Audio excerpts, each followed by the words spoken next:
Assalamualaikum warahmatullahi wabarakatuh.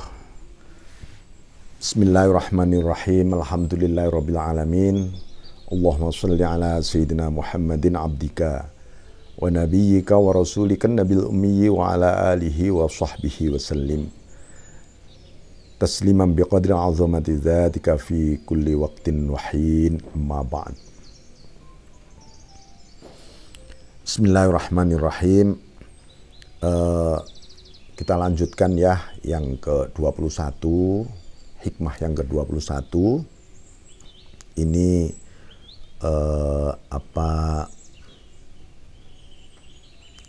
soal berdoa, soal meminta, soal menuntut. Ini memang setelah seseorang sudah merasakan kepasrahan hatinya kepada Allah. Ya, ini perjalanan sang salik. Jadi dianggap seseorang itu su'ul adab, beradab buruk. Ya, ketika doa meminta itu sebagai wujud ketidakmauan dirinya menerima ridho, qanaah terhadap apa yang sudah diposisikan dan diberikan oleh Allah Subhanahu wa taala kepada dia. Maka kalimatnya begini. Bismillahirrahmanirrahim. Talabuka minhu ittihamun lahu. Pencarianmu, usahamu, doamu, permintaanmu, ini tolab namanya. Ya. Tolab itu apa ya yang kita minta, yang kita cari dari Allah? Ya kebaikan dan segala kebajikan yang muncul dari Allah Subhanahu wa taala kita minta. Loh. Ini kok ittihamun lahu, malah dianggap mencurigai Allah.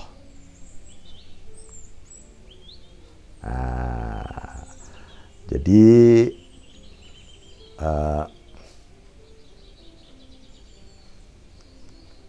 pada saat itu seseorang merasa lebih tidak mensyukuri, ya, lebih pada posisi tidak qanaah karena Allah itu lebih mengetahui situasi kondisi kita sebenarnya. Jadi tolab kita, doa kita, ikhtiar kita, jangan sampai itu sebagai ekspresi, ya, ekspresi bahwa Tuhan aku ini kurang, Tuhan mestinya itu begini, Tuhan aku mintanya di posisi yang begini loh. Jadi diam-diam kita ini mencurigai Allah. Anda merasa nggak bahwa Anda sedang mencurigai Tuhan sebenarnya? Anda anggap Tuhan ini kurang sempurna takdirnya kepadaku. Lalu aku minta ini dan itu.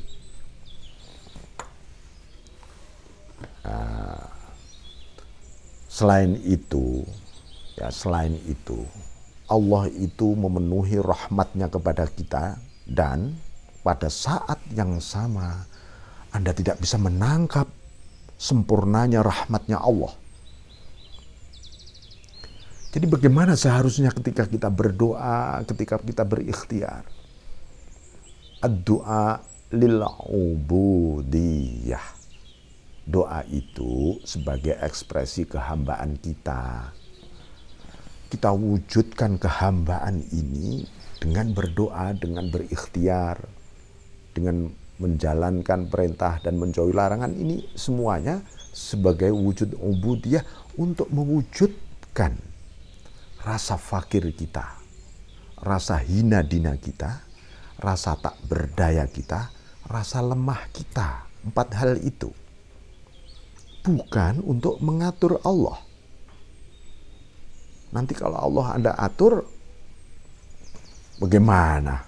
Ini banyak loh orang yang mengatur Tuhan itu akhir-akhir ini, ya.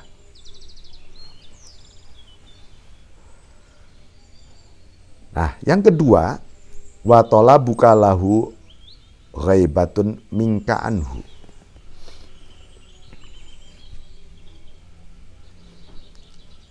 Pencarianmu, usahamu ya kepada Allah, mencari Allah, aku ini kepengen mencari Tuhan, aku ingin menemuimu Tuhan, aku ingin dan seterusnya. Ini namanya tolabuka lahu ghaibatun minka anhu, menunjukkan bahwa Anda kehilangan Allah.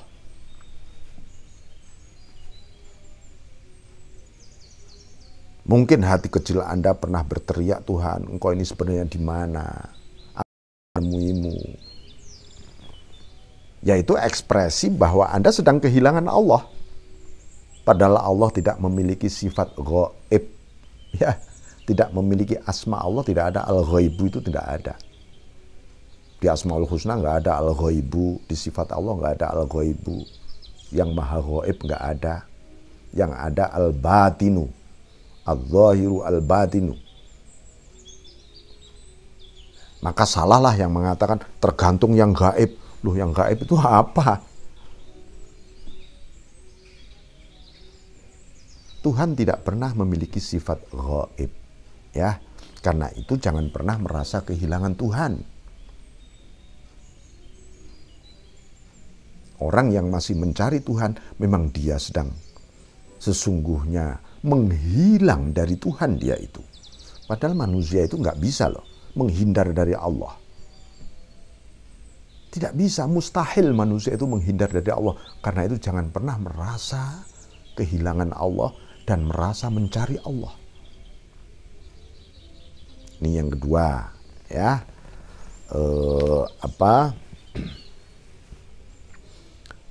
Watola bukan nomor 3. Watola buka li ghairihi li qillati hayaika minhu.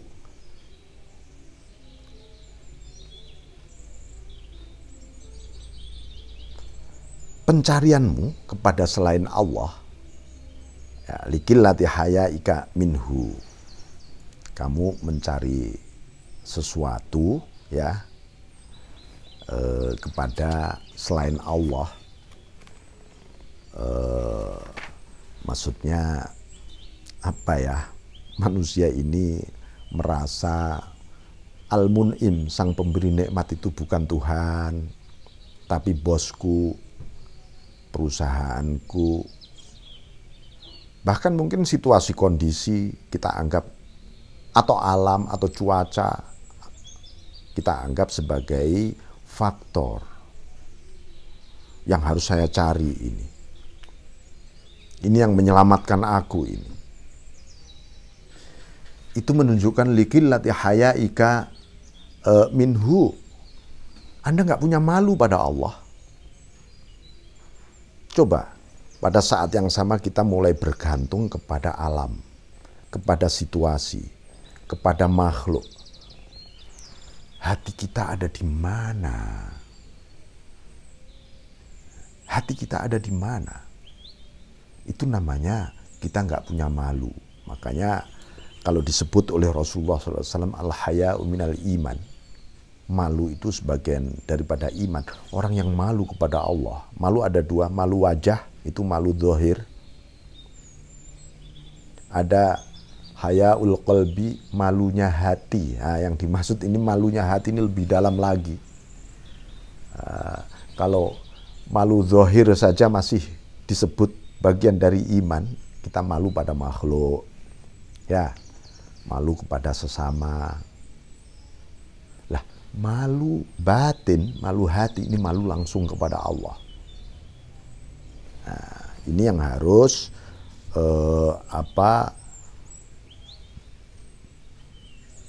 kita camkan. Karena apa? Karena Allah hadirun ma'aka abadah. Allah hadir menyertai kamu, menyertai Anda selama-lamanya. Enggak 0, atau jarak sedikit pun. Ya, itu. Kemudian yang terakhir, wa talabuka min ghairihi liwujudi bu'dika anhu. Anda mencari sesuatu, tapi yang Anda cari adalah dari kebutuhan-kebutuhan itu kepada selain Allah. Memohonnya bukan kepada Allah, ini dan seterusnya. Ya, tapi Anda lebih banyak mengandalkan kepada selain Allah. Itu menunjukkan apa? Liwujudi bu'dika anhu. Memang Anda lagi jauh dari Allah. Jadi standar karakter monitoring assessment terhadap diri kita. Aku ini sedang dekat apa jauh ya? Ya, ketika terblokir di sini, alam lain yang kita anggap sebagai sesuatu yang bisa menolong kita, memenuhi kebutuhan kita, ini kita, sebenarnya Anda sedang jauh dari Allah. Maka bagaimana ya kalau sudah nyampe pada tahap seperti itu? Cepat-cepatlah astagfirullahaladzim, astagfirullahaladzim, astagfirullahaladzim. Kembali berzikir. Ya, kembali berzikir. Jadi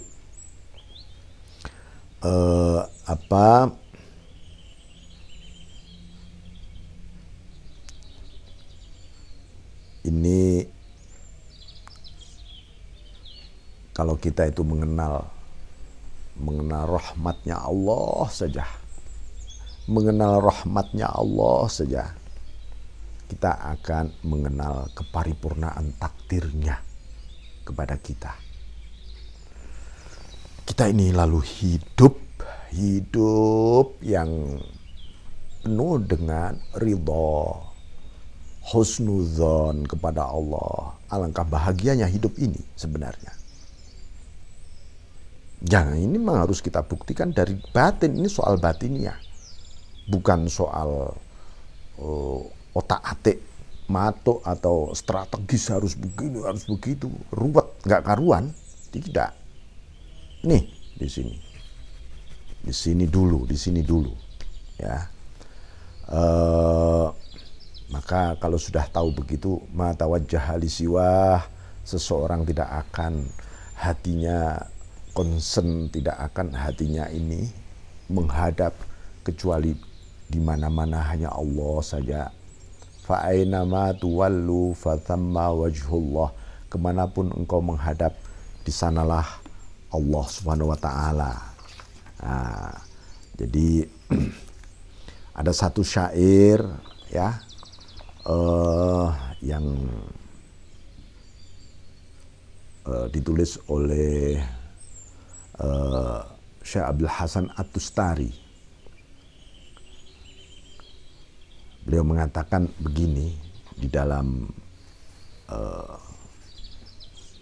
salah satu syair yang cukup indah ini. Ini kalau syair ini boleh dilakukan, silahkan Anda lakukan apa saja. Yang penting baharnya atau notnya cocok ya. Bismillahirrahmanirrahim.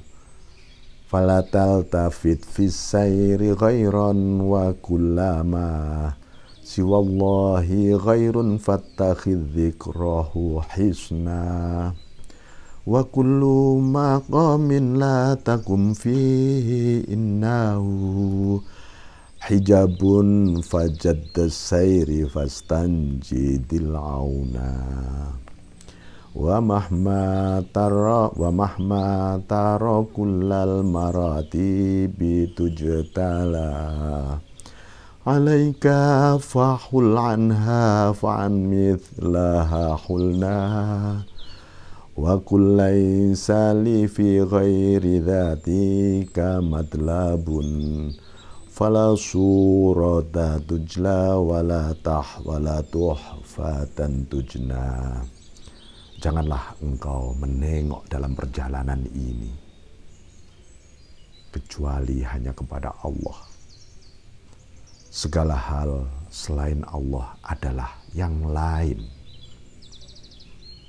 Maka jadikanlah mengingat Allah itu sebagai benteng.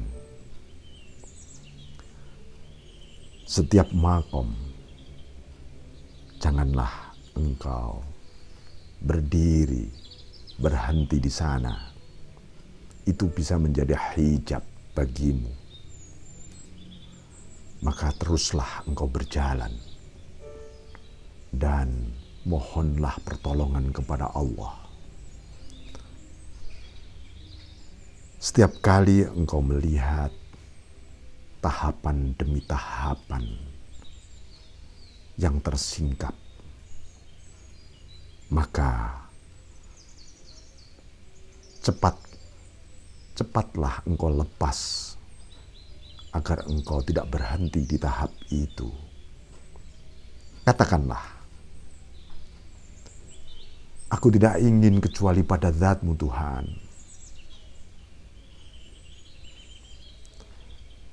Maka jangan sampai ada satu fenomena yang tampak dan jangan sampai ada satu pesona yang melukai hati kami.